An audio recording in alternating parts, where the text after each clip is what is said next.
Um,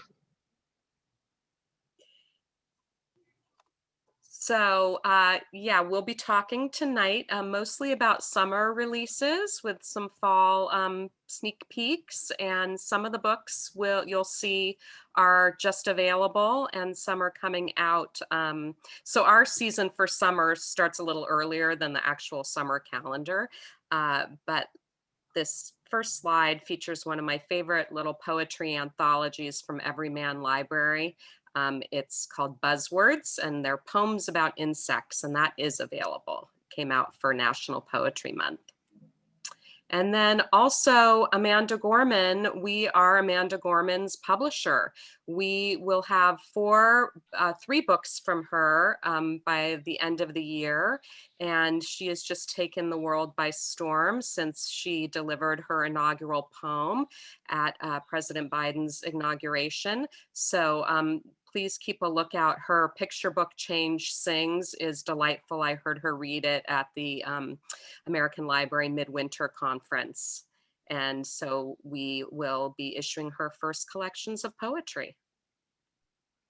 And we have a wealth always of movie tie-ins and TV tie-ins. And Wade can attest to the fact that I'm constantly refreshing this slide.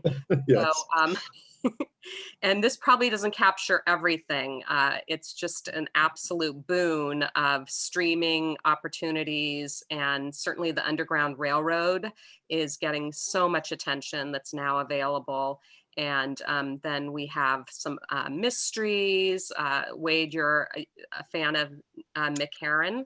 I'm a huge Mick Herron fan. He's published by Soho Press, which is one of the publishers that we don't own. We sell and distribute them. And this is the first book reissued kind of as a deluxe paperback. And so Mick Herron, he writes his whole series that is being adapted right now for Apple TV, which if you all don't have Apple TV, I don't work for them. I'm not being paid to say this. Some of the best stuff right now is on Apple TV. But this is coming later in the year. And what it is, it's the most satisfying British kind of suspense novels. It centers around a group of MI6 agents who are kind of put out to pasture, and they're all put in this building, this kind of decrepit building called the Slough House. And so you can see how they kind of warped that into slow horses, the horses put out to pasture.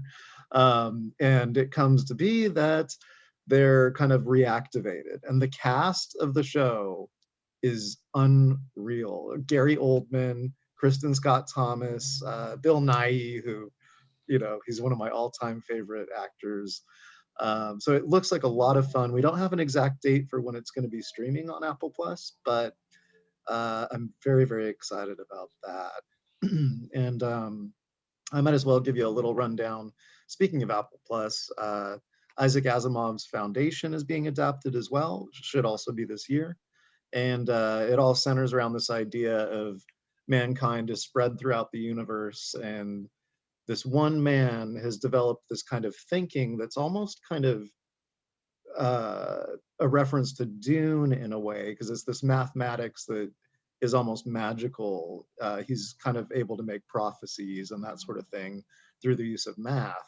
And he figures that mankind is going to go through another dark age. It's spread too thin. And so the foundation is what he creates to kind of create a collection of all of mankind's knowledge in one place. And as you can imagine, some people don't want this to happen. So that's kind of the basic premise of Foundation. Again, it looks great. The trailers are already out there if anyone wants to see them.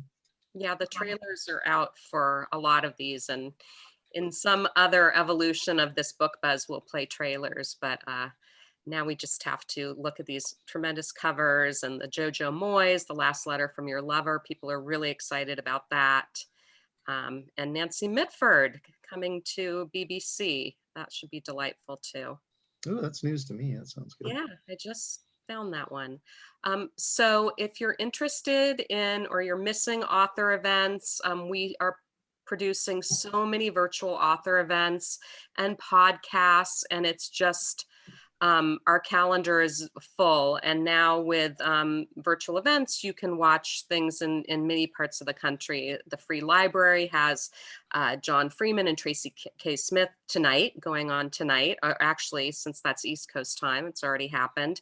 The Gold Diggers, which is a debut novel, that's happening tomorrow night. So you could go to that email address right there, I mean the website, penguinrandomhouse.com, authors events, and you can register for any of these free events. But for Gold Diggers, I did want to just speak a little bit about what a special novel this is. It's written by a 27-year-old graduate of the Iowa Writers Workshop. It's just out. It's a funny Indian American love story. We call it an own voices novel because he's writing from his own cultural background, his own experience. This has a dash of magical realism in it. It goes from Bombay to Atlanta to the California Bay Area. And it's part coming of age story about really the immigrant experience. It's part heist comedy about soul sapping gold. And so the characters are gold thieves, and it gives them energy when they steal gold. So it's very interesting plot line, unique, and I think the event will be really special. And somehow my slide is not advancing. Okay. Sometimes you just have to click on it again and then hit the arrow key. Oh, you know all the tricks. You are so There you go. Nice. Okay, Library Reads, another website to visit if you're a book lover. So this is a program where librarians across the country vote every month on their top 10 books coming out that month. So just announced is the June Library Reads list, and Wade will talk a little bit later about Malibu Rising. I'm actually coming to you from Malibu, and I should rise. So that list is always really strong with favorite reads from librarians across the country. And the personal librarian is one that I do want to touch on because, first of all, we love reading about libraries and librarians, but this is really a remarkable little known story of Belle DaCosta Green, who was J.P. Morgan's personal librarian. And Jessica, if you read this, you said you've been reading a lot of ARCs, so please chime in if you've read any of the books we're talking about. Anyway, Belle became one of the most powerful women in New York, despite the dangerous secret that she kept, which was that she was the daughter of Richard Greener, who was the first Black graduate of Harvard and a well-known advocate for equality. And she was passing as white in her role with J.P. Morgan. So that's a really interesting historical novel. And then we have Stacey Abrams writing yet another. She's written under a pseudonym in the past, but this is drama, a new legal thriller that takes place in the US Supreme Court and is getting rave reviews and a Library Reads pick for May. And then joining the First Look Book Club can be really exciting because you don't have to buy a book or check a book out. Maybe the book you want is on hold. These are new books that if you sign up, you will get a chapter a day for 5 days. So currently, the very delightful Suzanne Beecher, who writes really personal introductions to the chapters, and she's just a dynamic person, and we've been doing this with her for quite some time now. So her featured book this week is The Summer Job, and The Summer Job is set, if you have travel fever like I do and wish that I could travel more. This is set in the Scottish Highlands, and it's about a young woman who starts working in a hotel there, and she's actually pretending to be her friend, who was the one who originally got hired. And so this is the character. She's sort of, if you watch the show Fleabag, she's got that edgy character to her, but it's really a heartwarming story with lots of food and drink, and again, the Scottish Highlands setting. And just book clubs. We have a great book club brochure on our library marketing website. We're going to do a wrap-up email. It will have links and materials, so don't feel that you have to write everything down. We're recording this, and then we will also, I'll send Jessica a wrap-up so you can access all the materials in the book lists, and brochures like this book club brochure. Again, Gold Diggers is has been just announced as the Vox Book Club for May. And the Good Morning America Book Club is Olympus, Texas, which is a family saga. And Oprah said of it that it's like the Iliad meets Friday Night Lights. So if that's not intriguing, I don't know what is. It's a debut novel. And then Reese has such a successful book club with her Hello Sunshine book club, and she has selected this month Northern Spy. And if you don't know Flynn Berry's writing, she is a terrific writer. She does wonderful research. This time, she spent months living in Belfast with her 6-month-old son in tow, and she interviewed former and current IRA members. So this is a depiction of the contemporary IRA in a suspense novel, and it's also a really moving portrait of sisterhood and motherhood and life in this deeply divided society. And May is Asian American and Pacific Islander Heritage Month. So here are some of our really strong memoirs. They're all memoirs, those top 4 books that are from Asian Americans. And especially just out is the book Crying in H Mart. And Crying in H Mart is a memoir from indie rock star who's part of Japanese Breakfast is the name of the band. And she's also the author of a viral New Yorker essay that ended up becoming this book about her family, about Asian American culture. It's funny, like David Sedaris, and extremely touching. It was after her mother's diagnosis with terminal cancer that she really started to our author, Michelle, started to identify more with her culture, be more interested in her background at 25 years old. And she had an identity crisis. And this is really about her, her mother. It's a mother-daughter memoir. And it's, as I said, extremely funny. And then I have a blog. I read Crying in H Mart a couple months ago, and it's I think my favorite book that I've read this year. It's phenomenal. Oh, I'm so glad. I didn't even know who she was before I picked it up. I just thought the it sounded like an interesting story. I didn't know she was famous. Really, really wonderful book. I highly recommend it. And H Mart, in case people don't know, H Mart, they're a chain of Asian grocery stores. So then I was going to say that I have a blog called There's a Book for That, and it's very thematic. So whenever there's a commemorative month or a special theme in the news, I try to collect our books that have to do with that theme. So you could visit There's a Book for That. It's on Tumblr and see kids books, adult books, and I did it on Asian American on AAPI this last month. And so this got cut off, but it's They Called Us Enemy, the graphic novel about George Takei's experience, his early experience as a child being put into the concentration camp with Japanese Americans during World War II.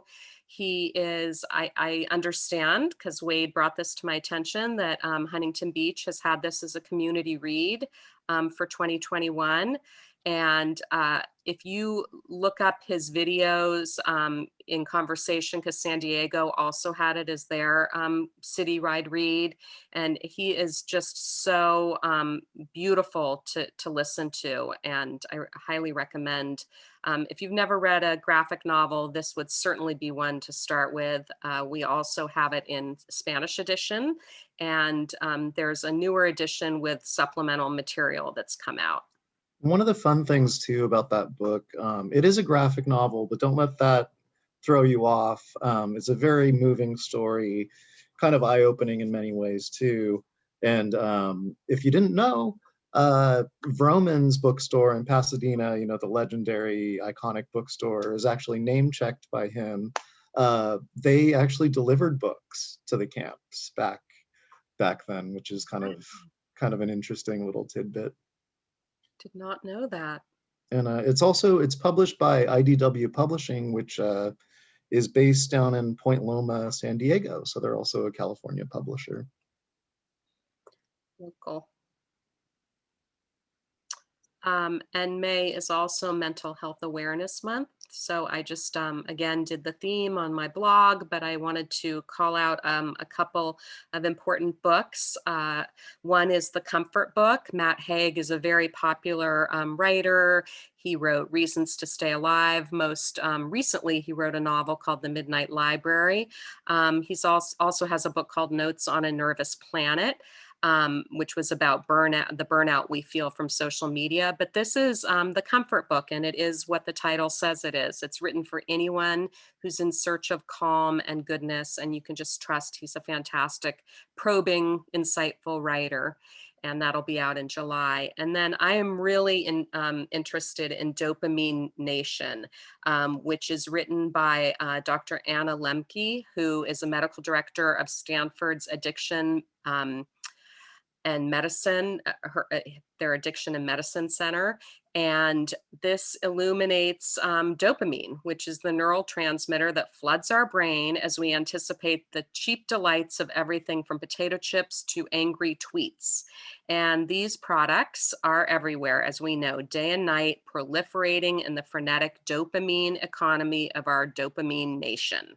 So in this book, Dr. Lemke diagnoses the problem and provides clear ways back to a balanced life. It's interwoven with moving patient stories and of patients that she's seen, their struggles, and also the kinds of enlightenment that they've achieved, because this definitely has an element of how to. And then poetry, which is my love. So I always like to highlight a couple of really great poetry collections. Somebody Else Sold the World is a collection of incredibly rhythmic, energetic, and very accessible poetry. It's reading. This is his fifth volume, and reading these reminded me of how I felt when I discovered the poet Terrence Hayes. And so the poems really talk about how there are many possibilities of brightness and hope, even in the middle of pandemics and revolutions.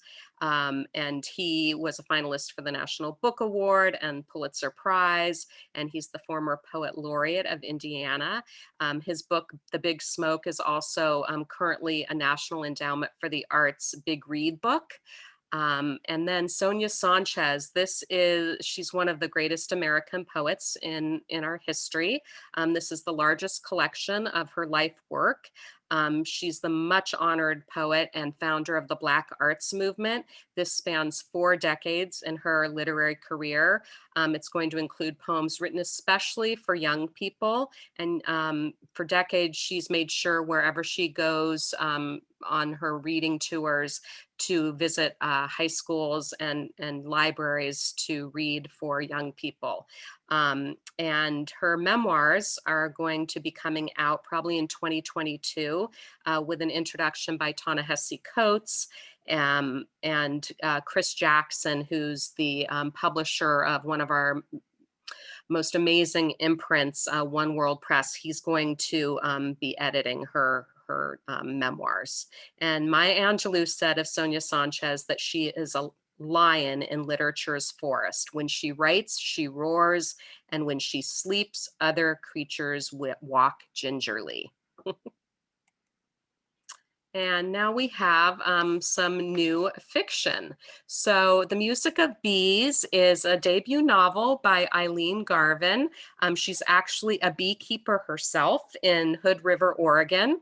So this is about a middle-aged beekeeping woman. It's set in rural Oregon. It opens up as our main character, Alice Holtzman, is in the grip of a panic attack. She's driving 120,000 honeybees in the back of her pickup truck, and she's having this panic attack, and she nearly collides with this troubled teenager. And he becomes really interested in her bees, and something possesses her to invite him to work um, on her farm. And so she herself and this teenager and also a part-time farmhand, Harry, form this unlikely friendship and gain forces to sort of fight with a pesticide company who's moved into town. So the bees are like a fourth character. It's getting incredible reviews. It was also a Good Morning America pick and a Library Reads pick. And then we have The First Day of Spring, which is a poignant mother-daughter story. It's really a page turner. It's got a very disturbing premise about an 8-year-old girl who murders a boy and keeps that secret. And it's about the after effects of that, especially once she has a child of her own and is living under a disguise, has changed her name.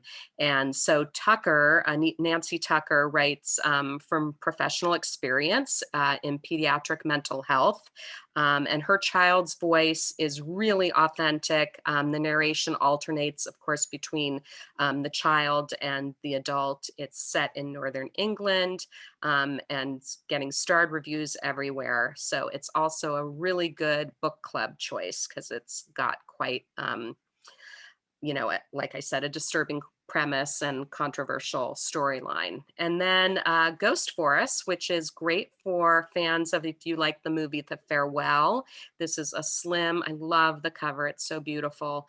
It's a slim, poetic novel. It asks, how do you grieve if your family doesn't talk about feelings? And so our unnamed protagonist considers this question after her father dies. He had been one of the many Hong Kong astronaut fathers, which meant that he stayed in Hong Kong to work while the rest of the family immigrated to Canada. So this is a Hong Kong, Canada novel. And that immigration was before the 1997 handover, when the British returned sovereignty over Hong Kong to China. It's a novel of joy and sorrow, weaving memory and oral history. And keep your eye on Ghost Forest. And let me just give you a quick idea of how we do things with when we're selling to bookstores. Liz works with the Fabulous Libraries, and I'm lucky enough to go travel around and meet with buyers at independent bookstores, figure out what we need to stock, what we need to carry, what fits with the community. And this is one of those situations where I was getting all these when we announced that we were publishing Ghost Forest, so many requests. And these are from very, very smart booksellers who, some of them have actually heard about the book before I did. And and one little line, there was a review from an author I also love called Kaming Chang, who's also a One World author. And she says, with humor, compassion, and clear-eyed prose, Fung reminds us that grief, memory, and history are never linear, but always alive. It just kind of chokes me up a little bit, especially once you've read the book. It's just, there's so much meaning there. Thank you for that. Yeah, the Kaming Chang, You Turned Me On to Bestiary, that book. Yep. So then everybody wants a good beach read, and these are perfect for that occasion, whether it's on the beach or just, when you're having some escape. So The Paper Palace is getting tons and tons and tons of pre-publication buzz. It's really the perfect beach read. It's set on Cape Cod. It opens a perfect July morning with our main character, Elle, who's a 50-year-old happily married mother of 3. She's awakening at the Paper Palace, which is the family's summer place on Cape Cod. She's visited there every summer of her life. This morning is different because the night before, she sort of snuck out with her childhood friend, Jonas, and they had sex for the first time while their spouses talked inside the house. So over the next 24 hours, she has to decide between the life she's made with her genuinely beloved husband and the life she always imagined she would have with her childhood love, Jonas, if a tragic event hadn't forever changed the course of their lives. The author was a senior vice president at HBO, overseeing shows like The Sopranos and 6 Feet Under. She grew up spending summers on Cape Cod and now lives in California. And Nick Hornby, an unlikely reviewer of this story, I think, said, "It's been ages since I was so absorbed in a contemporary novel. I loved it." And then we have The People We Meet on Vacation. So this is an Indie Next pick, which is sort of Wade's domain. That's like the library reads of independent booksellers. So they pick their favorite books of a month. So People We Meet on Vacation is on that list. It's another smart and steamy romance from the author of, maybe you recognize, Beach Read by Emily Henry. This is about Poppy and Alex, who have nothing in common, yet they are the very best of friends. She lives in New York City and he still lives in their small hometown. For 10 years, they've gone on vacation together until a couple years ago when they ruined everything. You can guess how they ruined everything. They haven't spoken since. And Alex then agrees to go on another vacation with Poppy so they can lay everything out on the table and go from there. So I won't give anything away except to say that people who've given early reads of this book are really happy and think it's right up there with Beach Read. And Wade was going to talk about Where the Grass is Green. Sure. Lauren Weisberger, who you may think, how do I know that name? And if you look at the cover, you will see. She's also the author of several books, including most famously The Devil Wears Prada. So the new book, it is a novel, and oh boy, it's going to cause a lot of conversation. It is fiction, but it's an account of college admission scandals that you can draw a pretty clear line to where she got her inspiration for that. But I think, Lauren's such an incredible, breezy writer, but at the same time can pack a punch with what she's talking about. And I think this is going to be great for book groups. I know not a lot of book groups choose hardcovers, but it's also an opportunity to go look at her other titles. What if you never got around to reading Devil Wears Prada? But the new book, great, perfect beach read. And you will learn a little something and maybe look through some other people's eyes too. Mm. And speaking of Indie Next, these are two Indie Next picks. Maggie Shipstead is a Southern California author. I have yet to meet her, but she has a lot of fans. And this new novel is about a daredevil female aviator. And it's a sweeping historical novel. It spans the Prohibition era Montana, Pacific Northwest, Alaska, New Zealand, wartime London. Our main characters, well, it opens on a brother and sister. They were rescued as infants from a sinking ocean liner in 1914. They have been raised by their dissolute uncle. I love that word, dissolute. Uncle in Missoula, Montana. But a pair of barnstorming pilots pass through the town in their beat up biplanes, and Marion, the sister, the young girl, is just taken with this, and so begins her love affair with flying. And she drops out of school at 14. She has a dangerous, wealthy bootlegger patron who helps her take flying lessons and helps her fulfill her destiny. She circumnavigates the globe, and then a century later, an actress, Hadley Baxter, is cast to play Marion in a film that centers on Marion's disappearance in Antarctica. So her immersion into the character of Marion unfolds. It's a really thrilling story along Marion's own story. And then Morningside Heights. This is opens with Ohio-born Prue Steiner in New York City in 1976. She's following a long tradition of young people determined to take on the city by storm. She falls in love and marries a much older man, Spence Robin, who is her hotshot young Shakespeare professor. He is young, but he's still a little bit older than she is. And her life takes a turn she couldn't have anticipated. And again, a really strongly reviewed novel. Tom Perrotta said of it, "What does it really mean in sickness and in health till death do us part?" Morningside Heights knows the answer. In this tender, wise, and unflinching novel, Joshua Henkin traces the bittersweet arc of a lifelong love with all its joy and pain. Okay, I think this is my turn. Mhm. You may see a pattern here. Sweet Tooth, it is a graphic novel, and it's also one of these great properties that's being turned into a streaming show, this time on Netflix. And I know many people have Netflix. Many more people than Apple, but who knows, maybe that'll change. So Sweet Tooth, I know that cover is so strange, and it is kind of a strange book. It's a post-apocalyptic, very unusual. Jeff Lemire, the author, he's kind of transcends the graphic novel. He's just so smart.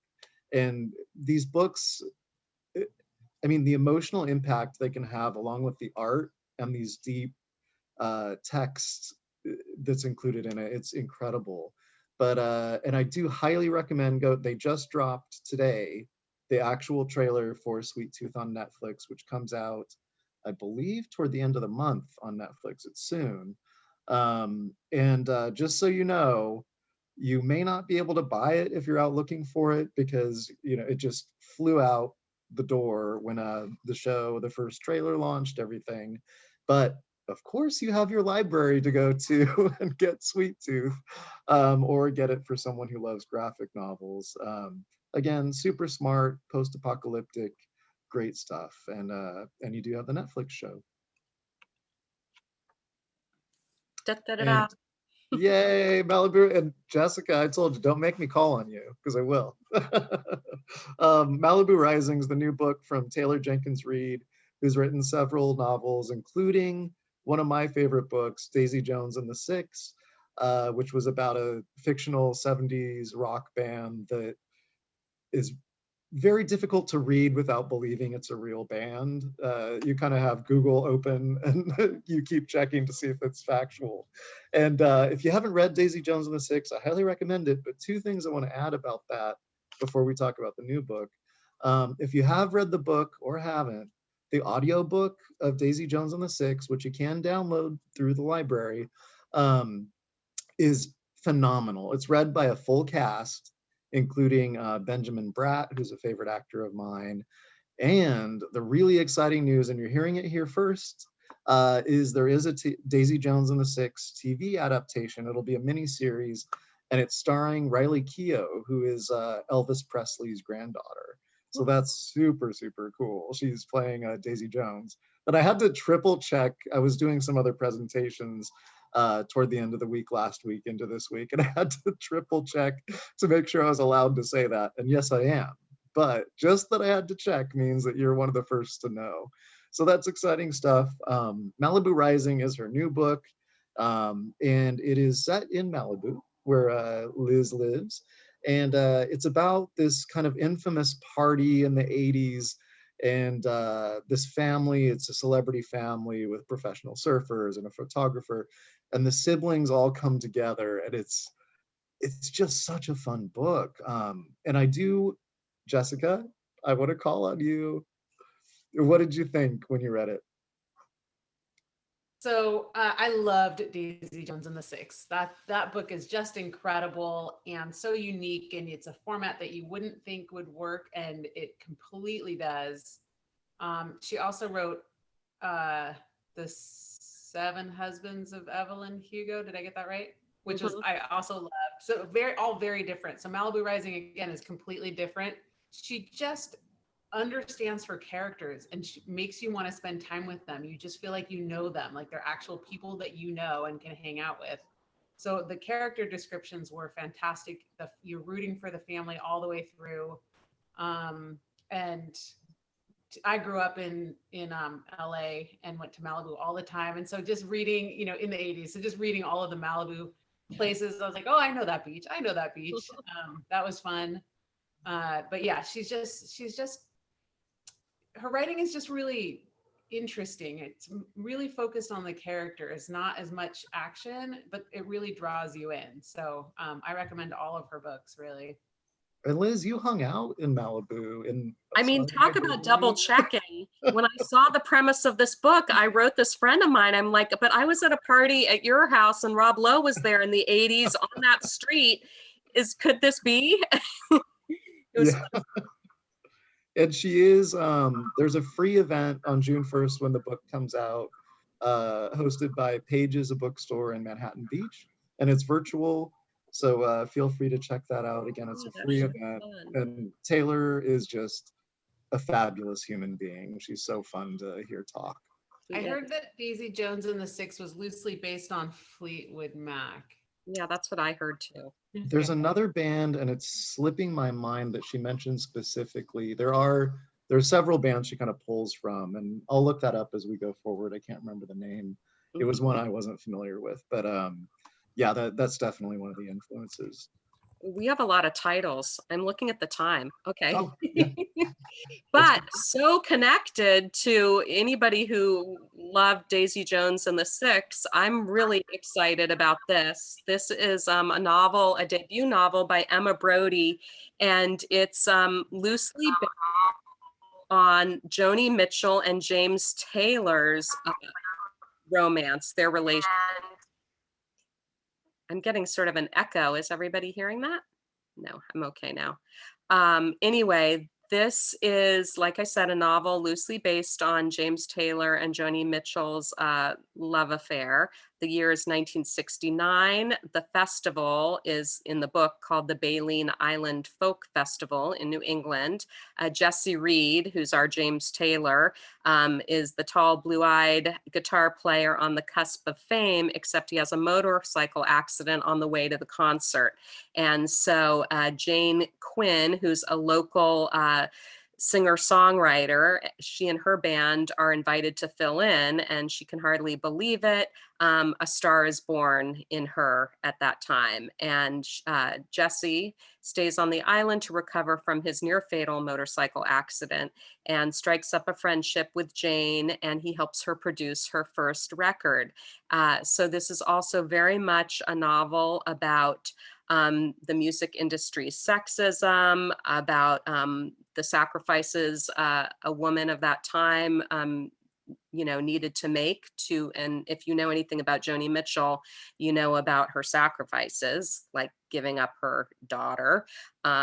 And so it should be a really great book. Kevin Kwan, who's famous for Crazy Rich Asians and other novels, said he's never read a book that so uniquely captures the experience of creativity and the shimmering coolness of being in a recording studio as music history is made. I could drink a case of this book. If you know Joni Mitchell, you know that reference.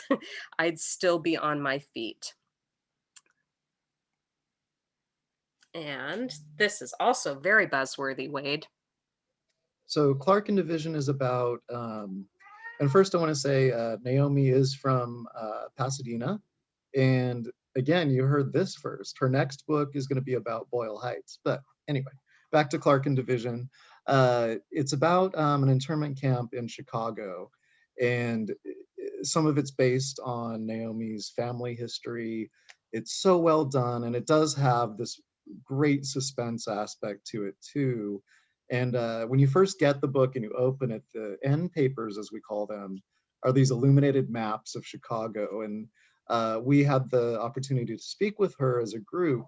And it was so interesting to hear the reps who live in Chicago said they had no idea about this kind of episode in history.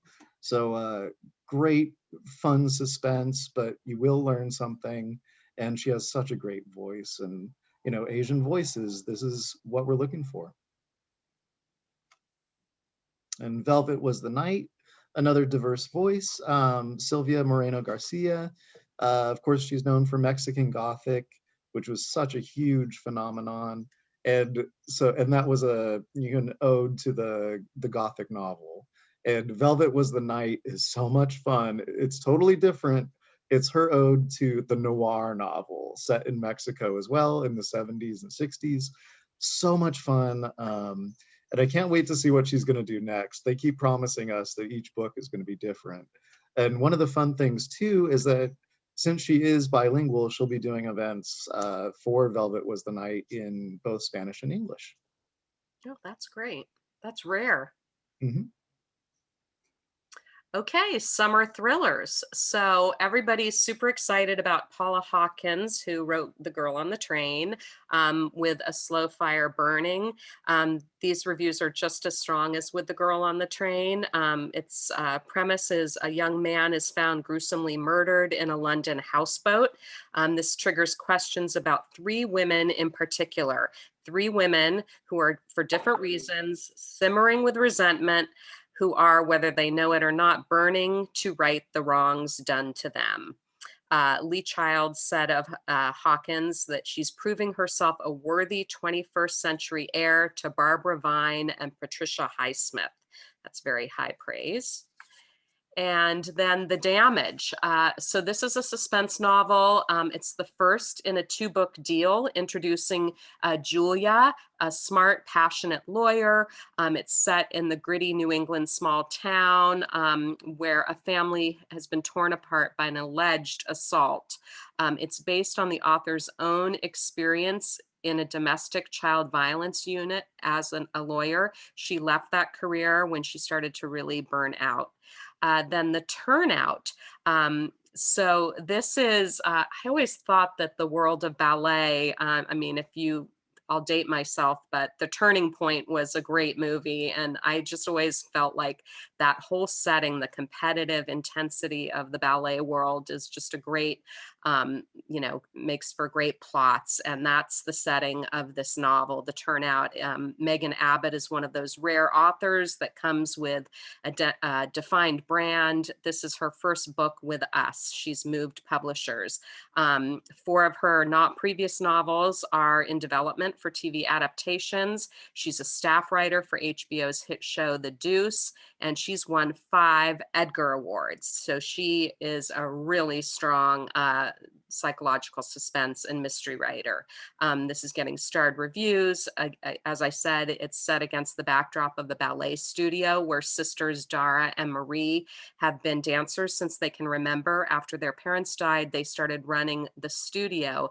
But then a suspicious accident occurs during the school's annual performance of the Nutcracker. This has been a season of competition and anxiety and exhilaration. An interloper arrives and threatens the sisters' delicate balance and the studio's livelihood. And then here's a book that's becoming sort of a sleeper hit, The Woman in the Purple Skirt. So a sleeper hit here with its reviews. It's a bestseller, #1 bestseller in Japan already. The author's the winner of Japan's most prestigious literary prize. Really the next big thing to come from Japan. It's a novel about loneliness and obsession, great for fans of the movie Parasite and Rear Window. Here's a line from the novel as it opens. I think what I'm trying to say is that I've been wanting to become friends with the woman in the purple skirt for a very long time. Haunting. And here's a sneak peek, our last fiction slide, a sneak peek at some of our biggest fiction fall releases.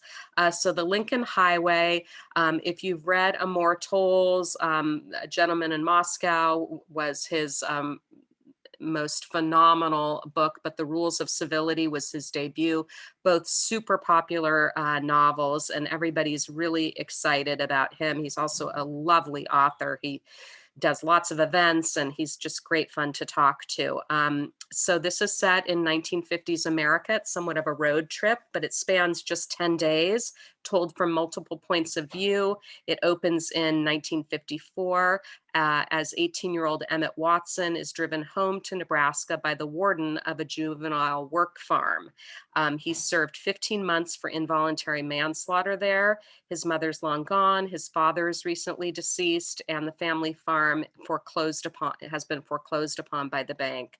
So his intention is to pick up his 8-year-old brother and head to California where they can start their lives anew. But when the warden drives away, Emmett discovers that 2 friends from the work farm have hidden themselves in the trunk of the warden's car. Together, they have hatched an altogether different plan for Emmett's future, one that will take them on a fateful journey in the opposite direction to New York City. And then I don't want to talk too long about the other titles. You'll learn more about them as the months go on. But Harlem Shuffle is the new novel coming out from Colson Whitehead. Oh, Wade, chime in if I'm talking about any of your books that you've been presenting. Oh, sure. Well, the only thing I'd say about Colson Whitehead, there's a reason he wins so many awards. That's all I'll say. Yeah, there sure is. So this is like almost an homage to Elmore Leonard or Chester Himes. It's a heist novel, sort of a departure for him, but he can write about anything. It's got its protagonist, Ray Carney. It's really a morality play and a love letter to Harlem. So set in the early 1960s. And then I'm getting tons of information from the publisher of Lauren Groff and Matrix about how amazing this novel is. She wrote Fates and Furies, but this is really groundbreaking work. A novel about religious ecstasy and 12th century Europe, featuring nuns, sex with nuns, and Eleanor of Aquitaine and Marie de France. So this is also a novel that takes on more contemporary issues like climate change and feminism. Really intriguing storyline. And we love Elizabeth Strout. This is like a sequel. Oh, William is like a sequel to My Name is Lucy Barton, but could also be read as a standalone novel. And it really traces the enduring bond between a divorced couple as they watch their children grow up and become parents themselves. It's all set in New York City, and she won the Pulitzer Prize for Olive Kitteridge. She's you can't go wrong picking up one of her books. One of the fun things about Elizabeth Strout, like Liz said, oh, 2 Liz's, there we go.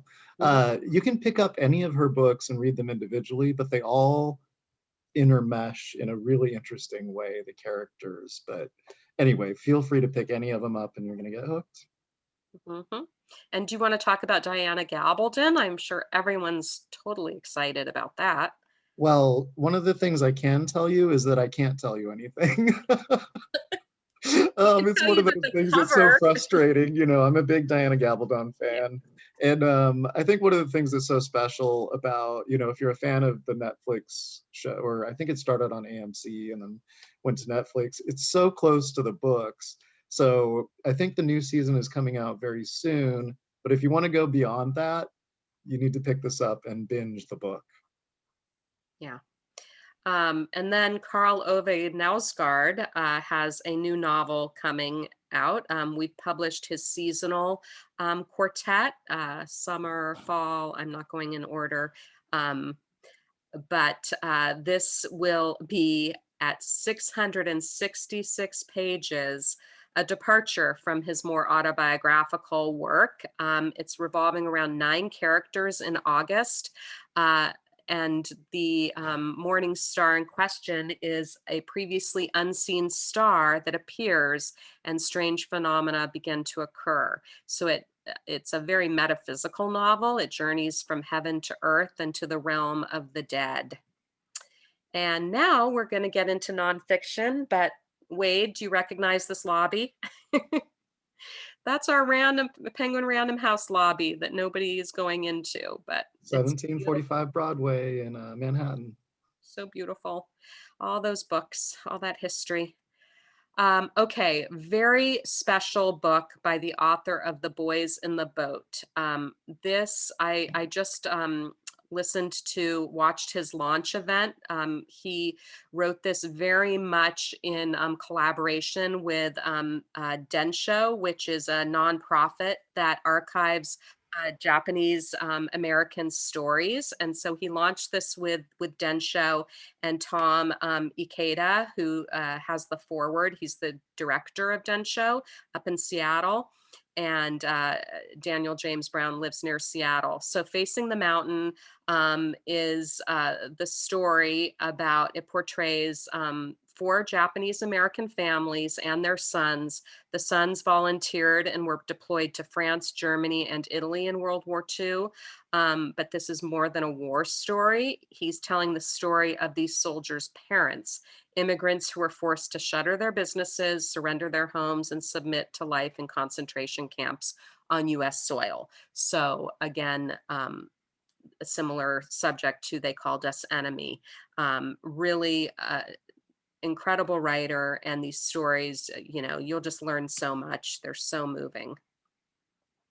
And John Green, his first nonfiction book ever. He's had a podcast. He's done the Crash Course podcast, or a video series with his brother Hank. He's so popular with young adults and adults. Hank Green is now a novelist, his brother that also writes novels with us. So we are the family's publisher, and this book grew out of John's podcast, the Anthropocene Reviewed. And if you don't know, the Anthropocene is the current geological age that we're in which human activity has profoundly shaped the planet and its biodiversity. So here, John is reviewing 5 different facets of the human-centered planet, from QWERTY keyboard, I don't know exactly what that means, and Staphylococcus aureus to the Taco Bell breakfast menu. He rates all of these things on a 5-star scale. So he's hilarious, but you really learn a lot. It's also very personal. These are universal reflections that have made the podcast of the same name so popular during the pandemic. And here's some popular science from our favorite physicist who makes science and physics understandable. So The 7 Brief Lessons of Physics was the first book that we published that was, taught us so much and was so easy to read. He's really a poetic writer. His newest book is Helgoland, and this is giving us a new look at quantum theory. So his premise is that as scientists and philosophers continue to fiercely debate the meaning of quantum theory, Ravelli argues that its most unsettling contradictions can actually be explained by seeing the world as fundamentally made of relationships rather than substances. So this is a bold idea which suggests a whole new direction for thinking about the structure of reality and even the nature of consciousness.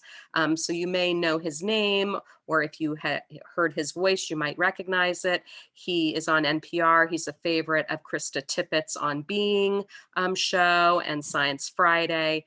And if you want to pick up an easy to read, if you think this is an intimidating subject, he makes it much less intimidating. And Wade is going to talk about this one. So Elizabeth Letts, another Liz, she lives in the South Bay in LA, and she's written several books, nonfiction and fiction. And this is about a woman who takes this, she's told she only has a short time to live. It's based on a true story.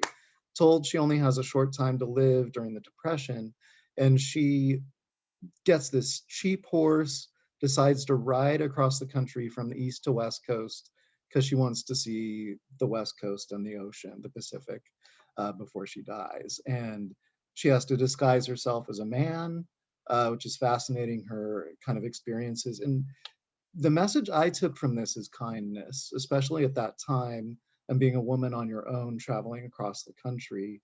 And, Elizabeth is so great. Anything to do with horses, she has just this genius insight into the animals. And highly recommend all of her books. $80 Champion. Recently, she had a book about the making of The Wizard of Oz that was fabulous.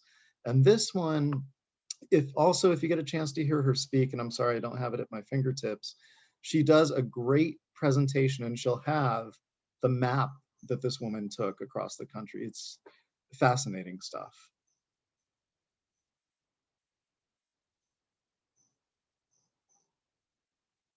And Confidence Men, this is one of my favorite nonfiction books of the last year or so. And so bear with me. It's a true story, but it's very unusual. And I like my nonfiction a little bit quirky. If you're a fan of Erik Larson and kind of the very narrative historical nonfiction, that's what this is. It's about two men who use a Ouija board to con their way out of a Turkish prison camp. True story, kind of unbelievable when you hear it described like that, but you read this and it's so gripping, and it's basically an adventure con game, and it's so well researched. You will learn something again. And Margalit Fox, very respected author, she's been published by Simon and Schuster and several others, and just wonderful, wonderful historical nonfiction.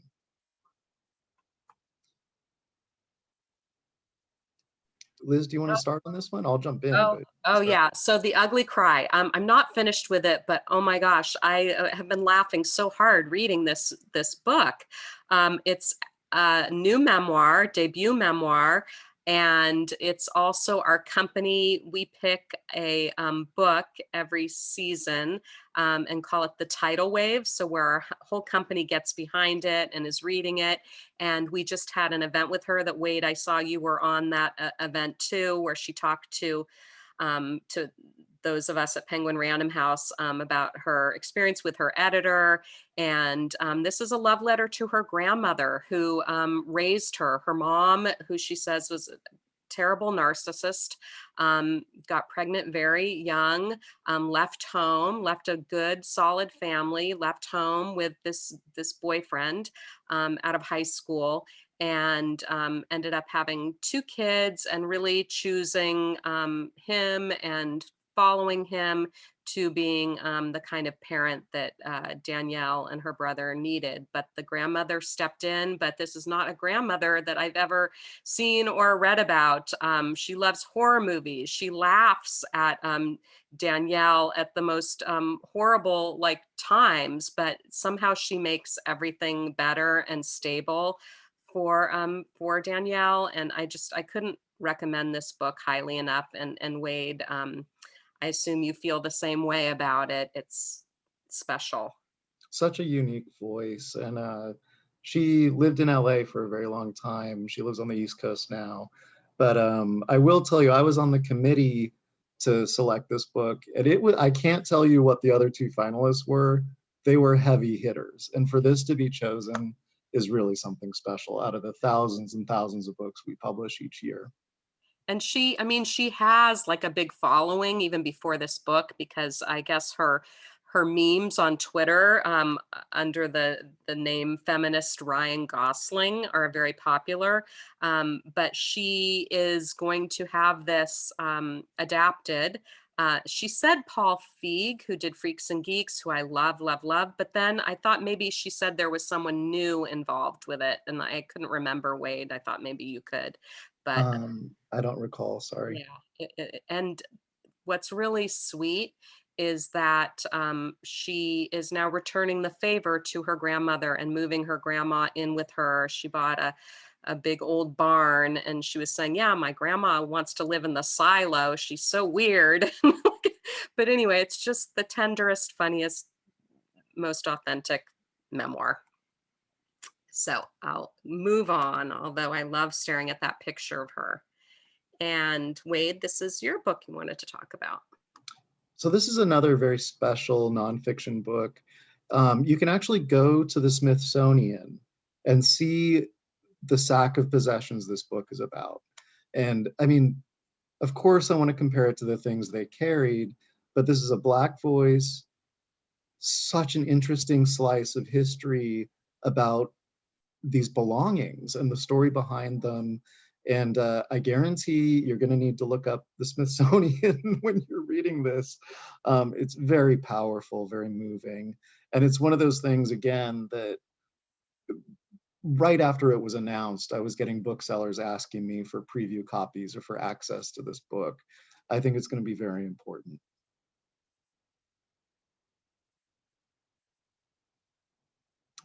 And oh, Afrosurf. Liz, feel free to talk about this too. This is about the surf culture in South Africa. And it's a picture book. It's gorgeous. There's nothing else out there like this. And of course, we have to include this because it's Huntington Beach. Come on, surf capital of the world. But anyway, it's so interesting, the stories that go along with the photographs. And as you know, race in South Africa, it's such a different experience there. So that's Afrosurf. Okay, so what's going on in Berkeley, California? We always want to know. These are both authors up there. I went to school at Berkeley. They're, you know, they're icons for the rest of the country too. Certainly Alice Waters, who began her slow food movement with Chez Panisse, and in 1971, where she, you know, had really kind of a farm to table. She was sort of the first farm to table restaurateur, battling, you know, a fast food nation. So this is her manifesto. You know, customers really responded to her when she opened the restaurant, to the locally sourced organic ingredients.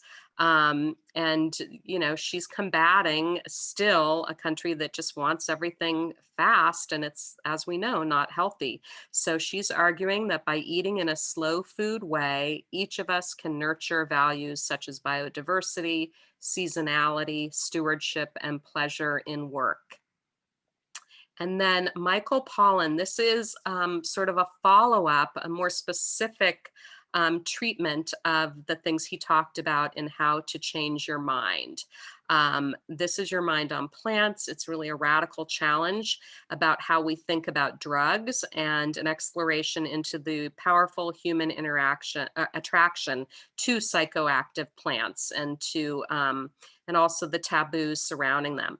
So apparently out of his book, How to Change Your Mind, a movement began, a decriminalize nature movement, which has taken off nationally, with Denver, Oakland, and Santa Cruz voting to legalize plant-based psychoactives, arguing that the use of these visionary or healing plants is really a spiritual matter tantamount to freedom of worship. So this is a book which is a blend of history, science, and memoir, as well as participatory journalism. So he's examining experiences these plants have on people from several very different angles and contexts. So it should be a really interesting book.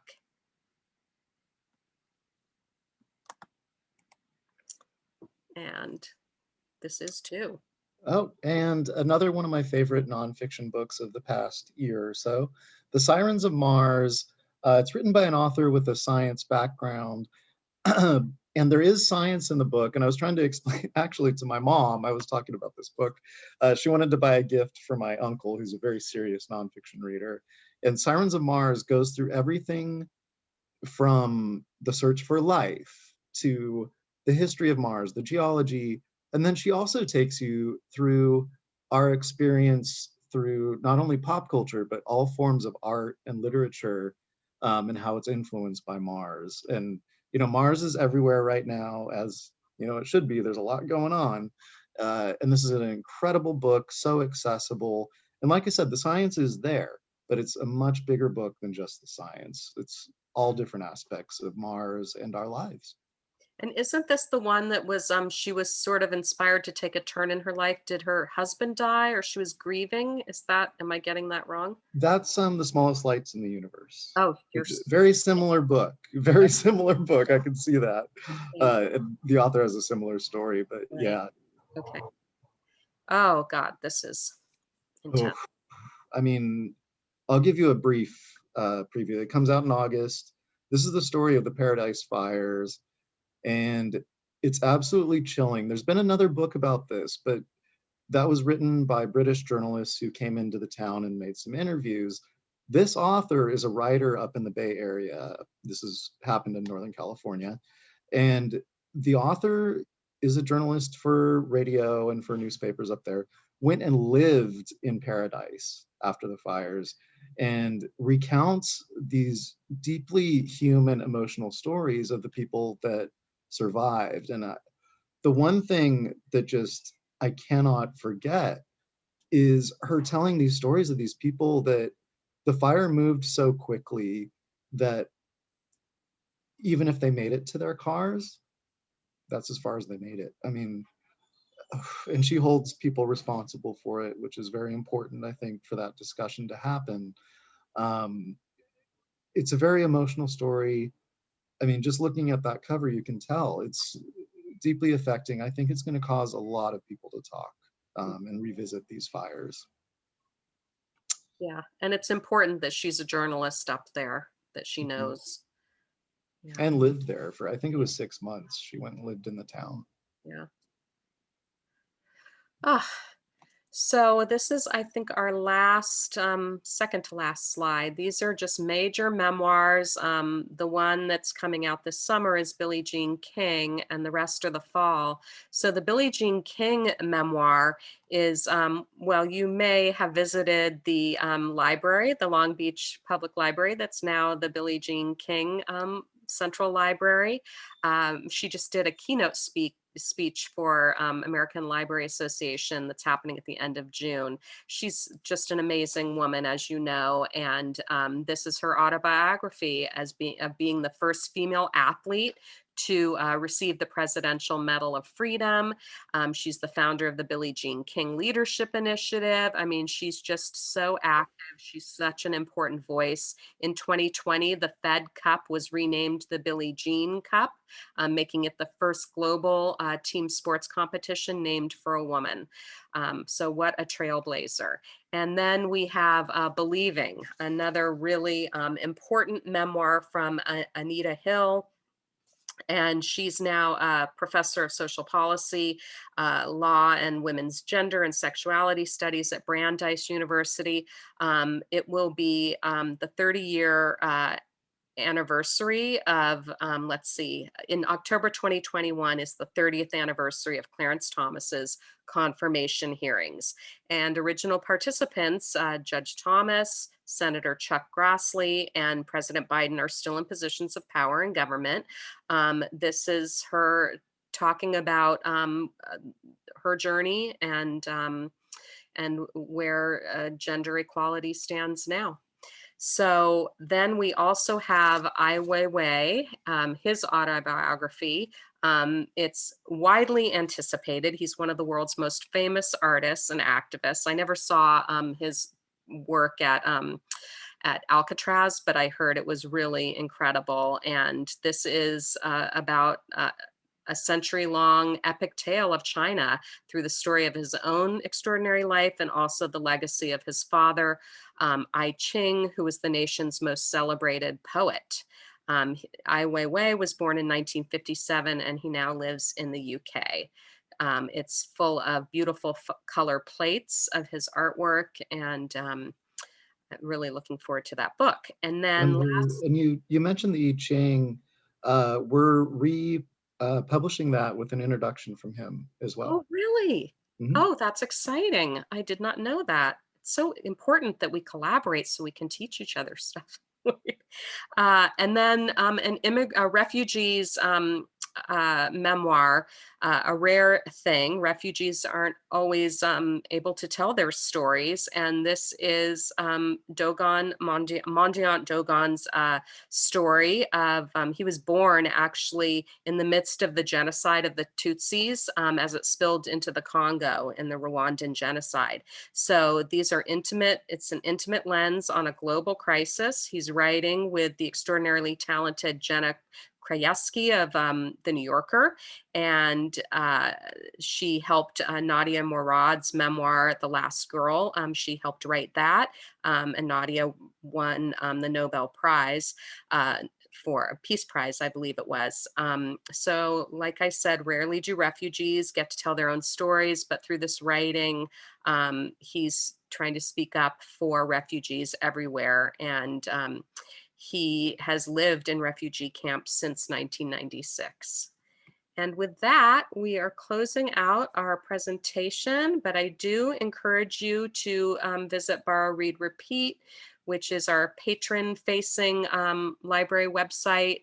There are contests there, sweepstakes, title information, resources. And again, I will send a follow-up email with lots of links and materials to Jessica for her to share. And then you also, Jessica, can announce that we have 3 winners for tonight's giveaway that Penguin and Liz have put together for you. And Liz can talk about what's in there, but I think we just lost one of the winners. Oh. Let's see. I did a random number generator. We have Erica.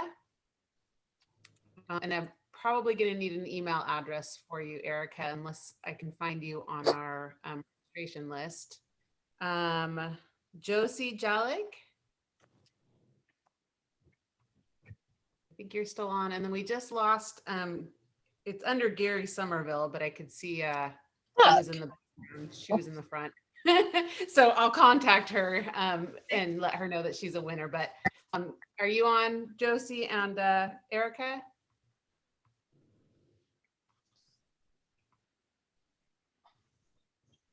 They're both muted, but I see them. I see them. I see in the chat, Erica said she's here. Oh, good. Oh, a chat. I forgot all about the chat. Erica, can you do a direct message and send me your email address? You could put it in a direct message to me. And I'll follow up with you to get your addresses to Liz. So Liz, do you want to tell our winners what they win? I'm not, I haven't put them together yet, but they're definitely going to get totes and some swag and some books. That is very fun. We really appreciate you doing that. Everybody loves them. I don't think you'll be disappointed. Oh, there she is. Okay, fantastic.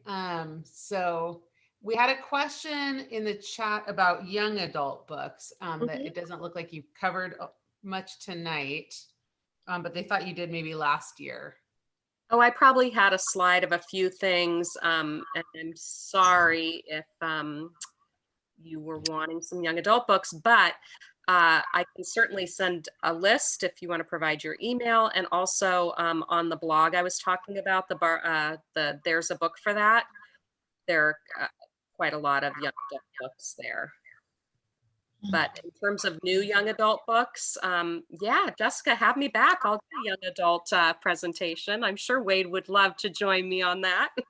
Oh, can you do one just for young adult books? Well, I don't mean to volunteer Wade. I represent, you know, when I do book buzzes, I can do kids ones too. I have one scheduled with Sacramento Public Library. So yeah, I absolutely can.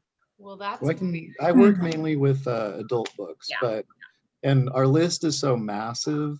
I only sell a certain number of our publishers too, but we have some fabulous kids reps. You may be able to get a special guest. Yeah, I definitely can invite some kid reps to do. I bet our teen librarian would love that, and children's librarian. So we'll definitely be in touch. But thank you so much for presenting. Are there any questions for Liz or Wade from anybody at this time? Oh,